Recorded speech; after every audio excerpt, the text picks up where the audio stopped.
పత్రికా విలేకరుల సమావేశంలో ముందుగా నిన్న పిసిసి అధ్యక్షులుగా ఏఐసిసి ద్వారా ఎంపికై జిల్లాకు వచ్చిన సందర్భంగా శ్రీ మహేష్ కుమార్ గౌడ్ గారిని పెద్ద ఎత్తున బాన్స్వాడ నియోజకవర్గ కాంగ్రెస్ కార్యకర్తలు స్వాగతం పల్లికి బ్రహ్మాండమైనటువంటి ముగిరేపు బహిరంగ సభ హాజరవడం పట్ల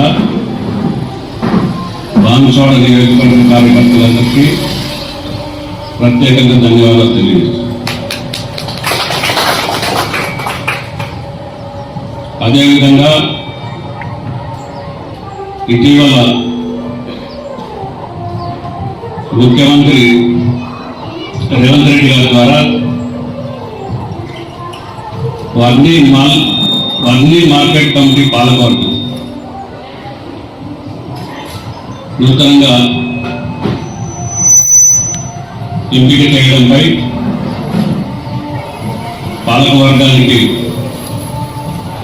ప్రత్యేకమైనటువంటి శుభాకాంక్షలు తెలియజేస్తూ ఈ పాలకవర్గం గత 10 ఏళ్ల బీఆర్ఎస్ పరిపాలనలో మార్కెట్ కమిటీ ఉనికినే లేకుండా చేసినటువంటి పరిస్థితికి తీసుకురాకుండా మరి గత శాసనసభ్యులు బీఆర్ఎస్ పాలన ఉన్నటువంటి శాసనసభ్యులు సెంట్రల్ బ్యాంక్ చైర్మన్ ఇద్దరు కూడా పాలకవర్గాన్ని వాళ్ళ చెప్పు చేతల్లో వాళ్ళ సూచనలు సలహాలతో ఒక చైర్మన్ దాన్ని ఒక మార్కెట్ కంపెనీని ఒక వ్యభిచార కంపెనీగా మార్కెట్ కంపెనీలో పూర్తి స్థాయి దుర్వినియోగం చేసి మార్కెట్ కంపెనీ ఫైళ్ళనే కాలబెట్టినటువంటి సందర్భం అంటే ఇంకొక మార్కెట్ కమిటీ చైర్మన్ మార్కెట్ కమిటీలో ఉన్నటువంటి గింటల్ని కస్టమ్ రైస్ బిల్డింగ్ ద్వారా జిల్లా డిఎం సివిల్ సప్లైస్ అలాట్మెంట్ చేసినటువంటి ధాన్యాన్ని మార్కెట్ కమిటీ గింటల్లో నిల్వ ఉంచి ఆ నిల్వ ఉంచినటువంటి ధాన్యాన్ని వాళ్ళు ఇష్టం వచ్చినట్లు మార్కెట్ కమిటీ కిరాయిలు మార్కెట్ కమిటీ ఆదాయాన్ని గండికొట్టి పెద్ద ఎత్తున దుర్వినియోగం చేసి అవినీతి మార్గాల ద్వారా పెద్ద ఎత్తున ఇతర రాష్ట్రాలకి అప్పటి శాసనసభ్యుడు అప్పటి జిల్లా కోఆపరేటివ్ సెంట్రల్ బ్యాంక్ చైర్మన్ ద్వారా పెద్ద ఎత్తున అవినీతి చేసినటువంటి సందర్భాన్ని వల్ల నూతన పాలకవర్గం అలాంటి నిర్ణయాలు తీసుకోకుండా మరి కాంగ్రెస్ పార్టీ అధికారంలో ఉండగా 2004 నుంచి 14 వరకు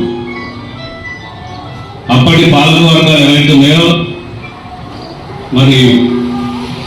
అప్పుడు మా సోదరుడు సాయిరెడ్డి గారిని మరి మేము ఆడ పాలకవర్గం చైర్మన్గా ఎంపిక చేసినప్పుడు ఆ రోజు ధాన్యం సేకరణలో కానీ పెద్ద ఎత్తున అప్పుడు 2 మండలాల పరిధిలో ఉన్నటువంటి ధాన్యం సేకరణలో కానీ లేకపోతే పెద్ద ఎత్తున కోట్లాది రూపాయలు తీసుకొచ్చి గిడ్డల నిర్మాణంలో కానీ రైతాంగం నిల్వ ఉంచుకున్నటువంటి ధాన్యాన్ని మరి ఆ రోజుల్లోనే 10-14 ఏళ్ల కింద మరి 2400-2500 ధాన్యాన్ని రైతు అమ్ముకున్నటువంటి పరిస్థితి ఎవరిలో కానీ కాంగ్రెస్ పార్టీ అధికారులు ఉండగా అప్పుడు రుణమాఫీ ఇతర రకాల సంక్షేమ కార్యక్రమాలు ఎన్నో చేసినటువంటి సందర్భం. అటువంటి పరిస్థితుల నుంచి మరి గత బీఆర్ఎస్ 10 ఏళ్లలో మార్కెట్ కమిటీలు పూర్తి స్థాయిలో నిర్వీర్యం అయిపోయి వాటి ఉనికిని కోల్పోయేటువంటి పరిస్థితి తీసుకున్నటువంటి సందర్భంలో వాళ్ళ పత్రికా విలేకరుల ముందు వస్తూ ఈ నూతనంగా ఏదైతే పాలకవర్గం ఇవాళ ఏర్పడదో వారు అలాంటి ఈ 10 ఏళ్ల కాలంలో చేసినటువంటి దుర్వినియోగానికి మార్కెట్ కమిటీల నిర్వీర్యమైనటువంటి పరిస్థితులు చేయకుండా